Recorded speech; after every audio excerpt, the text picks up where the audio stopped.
शांति।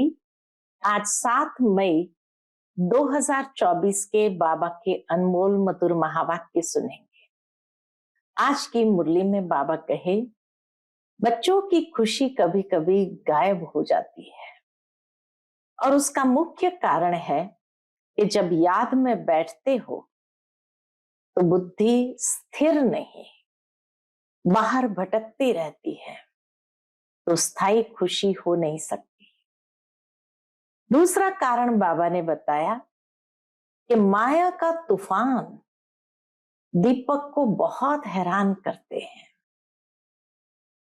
जब उस माया के तूफान की लपेटों में आ जाते हैं तभी भी स्थायी खुशी नहीं रहती, युद्ध करनी पड़ती है, मेहनत लगती है, तो खुशी कहां से रहेगी। और तीसरा कारण बाबा ने कहा, मनुष्य के कर्म जितने श्रेष्ठ होंगे उतना ही स्थायी खुशी रह सकती है, लेकिन जब तक हमारे कर्म अकर्म नहीं तब तक खुशी स्थायी रह नहीं सकती है। इसीलिए बच्चों को बहुत मेहनत करनी पड़ती है। दूसरा, आज बाबा कहे कि बच्चे, जिस तरह आकाश में चंद्रमा है और सितारे हैं, कोई सितारे डिम होते हैं, कोई सितारे पावरफुल होते हैं, कोई सितारे चंद्रमा के आगे होते हैं।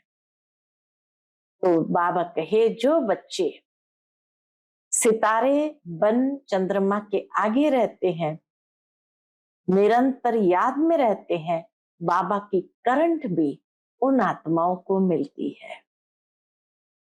तो पुरुषार्थ यही करना है कि हमें निरंतर सेवाधारी बनकर सब कुछ त्याग कर बाप की सर्विस में रहना है।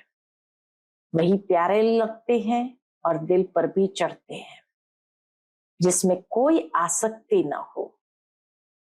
ऐसे बच्चों को बाबा भी करंट देते हैं। तो सुनते हैं आज के बाबा के अनमोल मधुर महावाक्य। ओम शांति। मीठे बच्चे, बाप से करंट लेनी है तो सर्विस में लगे रहो। जो बच्चे सब कुछ त्याग बाप की सर्विस में रहते हैं वही प्यारे लगते हैं, दिल पर चढ़ते हैं। आज की मुरली से प्रश्न है, बच्चों को स्थायी खुशी क्यों नहीं रहती? मुख्य कारण क्या है? 3 कारण बाबा ने बताए। उत्तर, याद के समय बुद्धि भटकती है।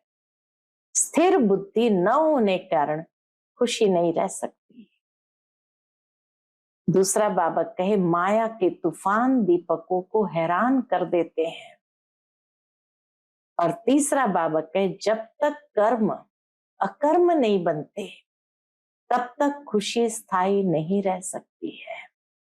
अर्थात इतने श्रेष्ठ कर्म करे जो जमा होता जाए, तो जितना जमा होता जाएगा तो खुशी उस बैंक बैलेंस को देखते देखते ही बढ़ जाती है। इसलिए बच्चों को यही मेहनत करनी है। ओम शांति। जब ओम शांति कहते हैं तो बड़े उल्लास से कहते हैं, हम आत्मा शांत स्वरूप है। अर्थ कितना सहज है। बाप भी कहेंगे ओम शांति, दादा भी कहेंगे ओम शांति। वह कहते हैं मैं परमात्मा हूं, यह कहते हैं मैं आत्मा हूं। तुम सब सितारे हो, सब सितारों का बाप भी चाहिए ना। गाया जाता है सूर्य, चांद और लक्की सितारे। तुम बच्चे हो मोस्ट लक्की सितारे, उनमें भी नंबरवार है। आसमान के सितारों में भी नंबरवार है। जैसे रात को चंद्रमा निकलता है, फिर सितारों में कोई डिम होते हैं, कोई बड़े तीखे होते हैं, कोई चंद्रमा के आगे होते हैं। सितारे हैं ना। तुम भी ज्ञान सितारे हो। चमकता है भ्रुकुटी के बीच में अजब सितारा, वंडरफुल सितारा। बाप कहते हैं ये सितारे आत्माएं बड़ी वंडरफुल है। एक तो इतनी छोटी बिंदी है जिसका कोई को भी पता नहीं है, आत्मा ही शरीर से पाठ बजाती है। ये बड़ा वंडर है। तो तुम बच्चों में भी नंबरवार है, कोई कैसे कोई कैसे। बाप उनको बैठ याद करते हैं जो सितारे अच्छे चमकते हैं, जो बहुत सर्विस करते हैं, उनको करंट मिलती है। जो बहुत सर्विस करते अच्छे चमकते हैं उनको बाबा भी करंट देते हैं, उनको करंट मिलती जाती है। तुम्हारी बैटरी भरती जाती है। तमो प्रधान से सतो प्रधान बनने के लिए सर्च लाइट मिलती है। बाबा की करंट और सर्च लाइट मिलती है नंबरवार पुरुषार्थ अनुसार। बाबा तो एक समान देते हैं, लेकिन हर एक अपनी पात्रता अनुसार अपने अंदर खींचते हैं, तो नंबरवार पुरुषार्थ अनुसार हो जाते। बाप कहते हैं जो मेरे अर्थ सब कुछ त्याग सर्विस में लगे रहते हैं वो बहुत प्यारे लगते हैं, दिल पर भी चढ़ते हैं। बाप दिल लेने वाला है ना, दिल वाला मंदिर भी है ना।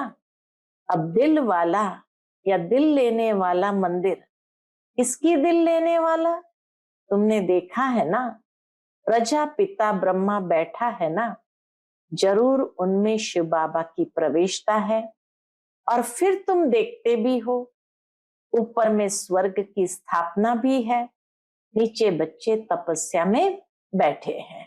दिलवाड़ा मंदिर में ऊपर स्वर्ग की झांकियां है और नीचे तपस्या में बच्चे बैठे हैं। यह तो छोटा मॉडल रूप में बनाया हुआ है। तो जो बहुत अच्छी सर्विस करते हैं, बहुत मददगार है, महारथी घोड़ेसवार प्यादे हैं, यह मंदिर यादगार बहुत अच्छा एक्यूरेट बना हुआ है। तुम कहेंगे यह हमारा ही यादगार है। अभी तुमको रोशनी मिली है और कोई को भी ज्ञान का तीसरा नेत्र नहीं है। भक्ति मार्ग में तो जो बच्चों को सुनाते हैं सत सत करते जाते हैं, वास्तव में है झूठ, उसको सत समझते हैं। अब बाप जो ट्रुथ है वह बैठ कर तुमको ट्रुथ सुनाते हैं, जिससे तुम विश्व के मालिक बनते हो। बाप तो कुछ भी मेहनत नहीं कराते, सारे झाड़ का राज तुम्हारी बुद्धि में बैठ गया है। तुमको समझाते तो बहुत सहज है, परंतु टाइम क्यों लगता है? नॉलेज व वर्षा लेने में टाइम नहीं लगता, टाइम लगता है पवित्र बनने में। मुख्य है याद की यात्रा। यहां तुम आते हो तो यहाँ अटेंशन जास्ती होता है याद की यात्रा में, घर में जाने से इतना नहीं रहता। यहाँ सब नंबरवार है।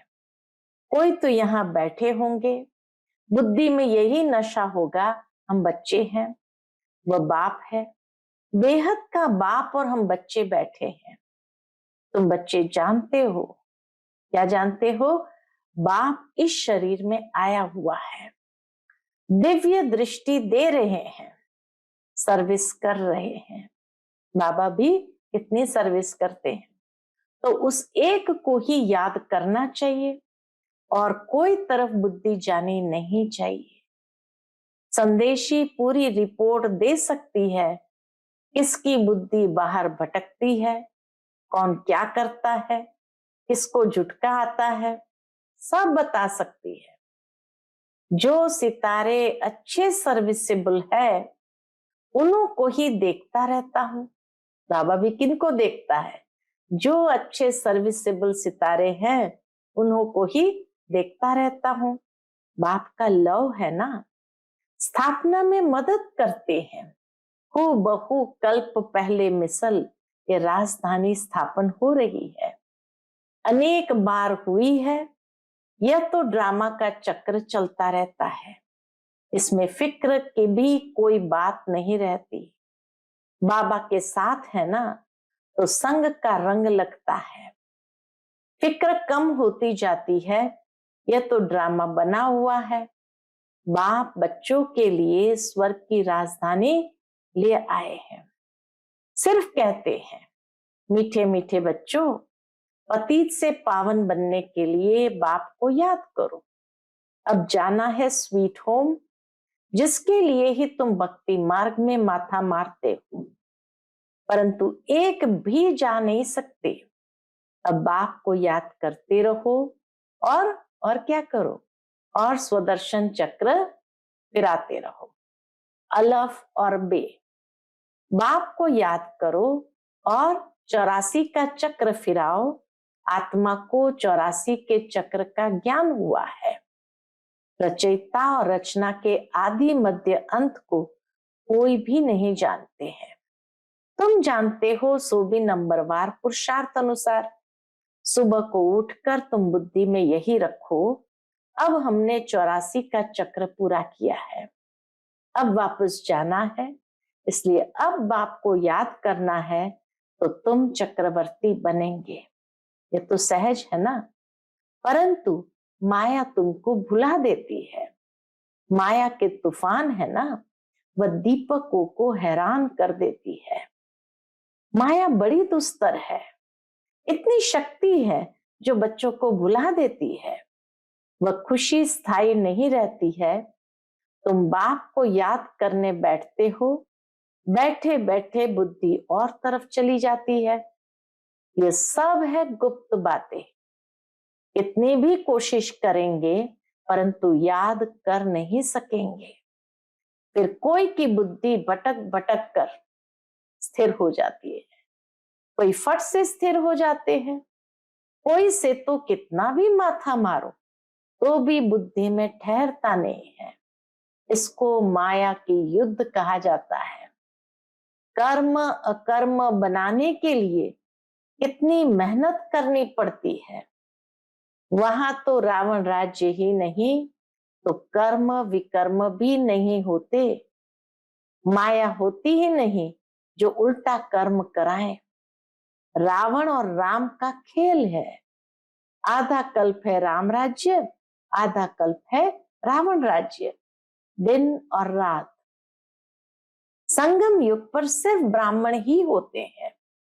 अब तुम ब्राह्मण समझते हो, रात पूरी हो, दिन शुरू होना है। वह शूद्र वर्ण वाले थोड़ी समझते हैं। ये बातें सिर्फ ब्राह्मण बच्चे ही समझ सकते। मनुष्य तो बहुत आवाज से भक्ति आदि के गीत गाते हैं। तुमको तो जाना है आवाज से परे। भक्ति में जो बातें करते आए उसे एकदम बाबा विपरीत ले जाते हैं। वहां खूब आवाज है, यहाँ आवाज से परे।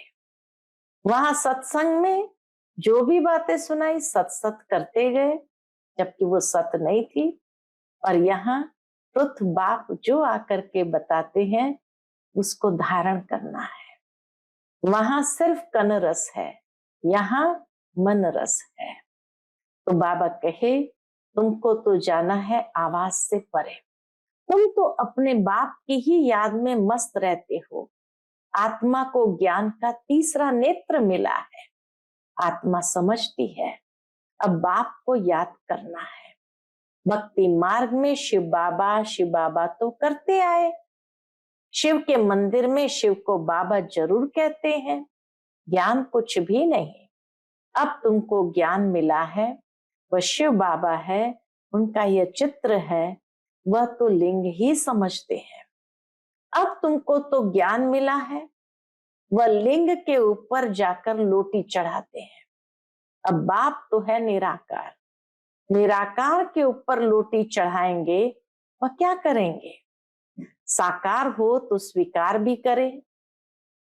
निराकार पर लोटी चढ़ाएंगे तो क्या करेंगे? साकार हो तो स्वीकार भी करें। निराकार पर दूध आदि चढ़ाएंगे, वह क्या करेंगे? बाप कहते, दूध आदि जो चढ़ाते हो वह तुम ही पीते हो, भोग आदि भी तुम ही खाते हो। यहाँ तो मैं सन्मुख हूं ना। आगे इनडायरेक्ट करते थे, अभी तो डायरेक्ट है। नीचे आकर पाठ बजा रहे हैं। सर्चलाइट दे रहे हैं। बच्चे समझते हैं मधुबन में बाबा के पास जरूर आना चाहिए। क्यों आना चाहिए मधुबन में? क्योंकि बाबा कहे वहां हमारी बैटरी चार्ज होती है। घर में तो गोरख धंधे आदि में अशांति ही अशांति लगी हुई है। इस समय सारे विश्व में अशांति है। तुम जानते हो अभी हम शांति स्थापन कर रहे हैं। कैसे? योग बल से। बाकी राजाई मिलती है पढ़ाई से। कल्प पहले भी तुमने यह सुना था, अब भी सुनते हो। जो कुछ एक्ट होती है फिर भी होगी। बाप कहते कितने बच्चे आश्चर्यवत भागंती हो गए। मुझ माशूक को इतना याद करते थे। बाबा को भी वो बच्चों की याद आती है कि मुझ माशूक को इतना याद करते थे, अब मैं आया हूं तो फिर छोड़कर चले जाते हैं। माया कैसा थप्पड़ लगा देती है। बाबा अनुभवी तो है ना। बाबा को अपनी सारी हिस्ट्री याद है। सिर पर टोपी, नंगे पांव दौड़ता था। मुसलमान लोग भी बहुत प्यार करते थे। साकार बाबा जब छोटे थे तो मुसलमान लोग भी बहुत प्यार करते थे, बहुत खातिरी करते थे। मास्टर का बच्चा आया। ब्रह्मा बाबा का पिताजी मास्टर थे, स्कूल का हेड मास्टर था। तो मास्टर का बच्चा आया, जैसे गुरु का बच्चा आया। बाजरी का डोडा खिलाते थे। यहाँ भी बाबा ने 15 दिन प्रोग्राम दिया था डोडा और छाछ खाने का, और कुछ भी नहीं बनता था। बीमार आदि सबके लिए यही बनता था। इसको कुछ भी हुआ नहीं। परमात्मा डायरेक्शन श्रीमत पर करते थे तो कुछ भी हुआ नहीं। और ही बीमार बच्चे भी तंदुरुस्त हो गए। देखते थे आसक्ति टूटी हुई है, ये नहीं होना चाहिए या यह चाहिए। चाहना को चोरा। चाहना जो है व्यक्ति को जमादार बना देती है। चोहरा माना जमादार। तो बाबा कहे चाहना को चोहरा कहा जाता है। यहाँ तो बाप कहते हैं मांगने से मरना भला। बाप ही जानते हैं कि बच्चों को क्या देना है। जो कुछ देना होगा वो खुद ही देंगे। ये सब ड्रामा बना हुआ है। बाबा ने तो पूछा था ना, बाप को जो बाप भी समझते हैं और बच्चा भी समझते हैं वो हाथ उठावे। बाबा को जो बाप भी समझते हैं और बच्चा भी समझते हैं वो हाथ उठाए। तो सबने हाथ उठाया। हाथ तो झट उठा लेते हैं। जैसे बाबा पूछते लक्ष्मी नारायण कौन बनेंगे, तो झट हाथ उठाएंगे।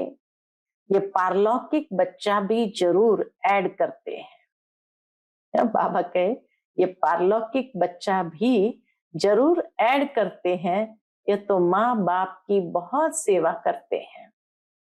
21 जन्म का वर्षा देते हैं।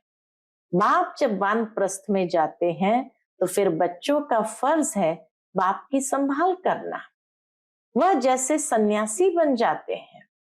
जैसे इनका लौकिक बाप था, वानप्रस्थ अवस्था हुई तो बोला हम जाकर बनारस में सत्संग करेंगे, हमको वहां ले चलो।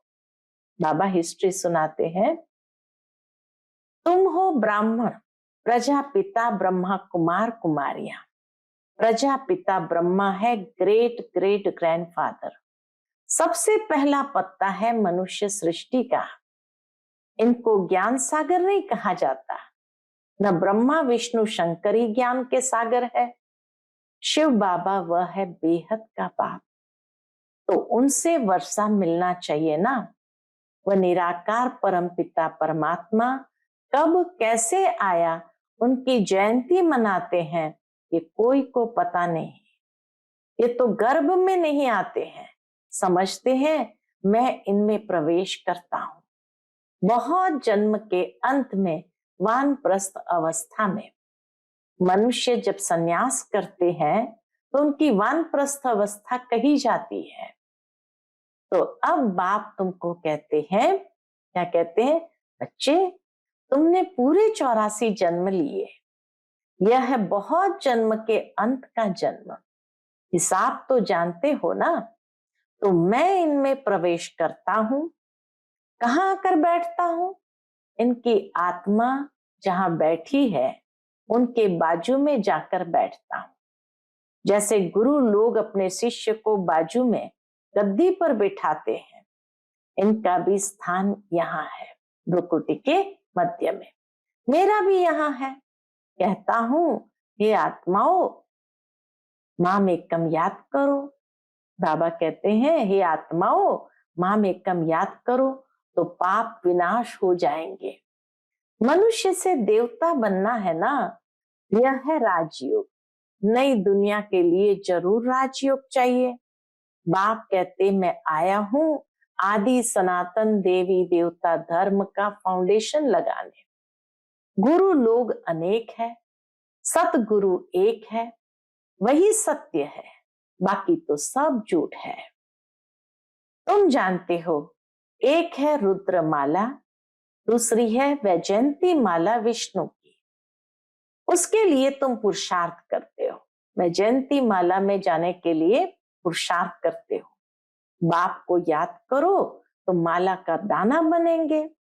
जिस माला का तुम भक्ति मार्ग में सिमरण करते हो, परंतु जानते नहीं हो ये माला किसकी है, ऊपर में फूल कौन है, फिर मेरू क्या है, दाने कौन है, जिसकी माला फेरते हैं समझते कुछ नहीं। ऐसे ही राम राम कहते माला फेरते रहते हैं। राम राम कहने से समझते सब राम ही राम है। सर्वव्यापी की बात का अंधियारा इससे निकला है। माला का अर्थ ही नहीं जानते। कोई कहते 100 माला फेरो, इतनी माला फेरो। बाप तो अनुभवी है ना। 12 गुरु किए, ब्रह्मा बाबा ने 12 गुरु किए, 12 का अनुभव लिया। ऐसे भी बहुत होते हैं, अपना गुरु होते भी फिर औरों के पास जाते हैं कि कुछ अनुभव मिल जाए। ब्रह्मा बाबा की तरह कहीं ऐसे भी होते हैं कि एक गुरु होने के बावजूद भी औरों के पास जाते ताकि उनका अनुभव भी हमें मिले। माला आदि फेरते हैं, है बिल्कुल अंधश्रद्धा। माला पूरी कर फूल को नमस्कार करते हैं। शिव बाबा फूल है ना, माला के दाने तुम अनन्य बच्चे बनते हो। तुम्हारा फिर सिमरन चलता है। उनको कुछ भी पता नहीं। वह तो कोई राम कहते, कोई श्री कृष्ण को याद करते, अर्थ कुछ भी नहीं है। बाबा कहे कोई राम को याद करते, कोई श्री कृष्ण को याद करते, अर्थ कुछ भी नहीं। श्री कृष्ण शरणम कह देते हैं। अब वह तो सतयुग का प्रिंस था, उनकी शरण कैसे लेंगे? शरण तो बाप की ली जाती है। तुम ही पूज्य फिर पुजारी बनते हो। 84 जन्म ले पतित बने हो तो शिव बाबा को कहते हैं, हे फूल, हमको भी आप समान बनाओ, है ना। अच्छा, मीठे मीठे सिक्के लदे बच्चों प्रति माता पिता बाप दादा का याद प्यार और गुड मॉर्निंग। रूहानी बाप की रूहानी बच्चों को नमस्ते। हम सभी रूहानी बच्चों की रूहानी माता पिता बाप दादा को याद प्यार, गुड मॉर्निंग और नमस्ते। नमस्ते, शुक्रिया बाबा, शुक्रिया। आज की मुरली से धारणा के लिए मुख्य सार है। पहली पॉइंट, किसी भी प्रकार की चाहना नहीं रखनी है, आसक्ति खत्म कर देनी है। बाबा जो खिलाए जो पिलाए, बाबा कहे तुम्हें डायरेक्शन है, मांगने से मरना भला। दूसरी पॉइंट है, बाप की सर्चलाइट लेने के लिए एक बाप से सच्चा लव रखना है। बुद्धि में नशा रहे कि हम बच्चे हैं, वह बाप है। उनकी सर्च लाइट से हमें तमो प्रदान से सतो प्रदान बनना है। आज का बाप दादा का मधुर वरदान हम बच्चों के प्रति है, रहम की भावना द्वारा, रहम की भावना द्वारा निमित्त भाव से सेवा करने वाले सर्व लगाव मुक्त भव। रहम की भावना द्वारा निमित्त भाव से सेवा करने वाले सर्व लगाव मुक्त भव। वर्तमान समय जब सभी आत्माएं थक कर निराश हो मर्सी मांगती है, तो आप दाता के बच्चे अपने भाई बहनों पर रहम दिल बनो। कोई कितना भी बुरा हो, उसके प्रति भी रहम की भावना हो, तो कभी घृणा, ईर्ष्या व क्रोध की भावना नहीं आएगी। रहम की भावना सहज निमित्त भाव इमर्ज कर देती है। लगाव से रहम नहीं, लेकिन सच्चा रहम लगाव मुक्त बना देता है, क्योंकि उसमें देह भान नहीं होता। आज का स्लोगन है, दूसरों को सहयोग देना ही स्वयं के खाते जमा करना है। दूसरों को सहयोग देना ही स्वयं के खाते जमा करना है। जितना हम दूसरों को सहयोग देंगे, उनकी दुआएं मिलेगी और साथ में हमारा पुण्य कर्म जमा होता जाएगा, तो डबल फायदा है।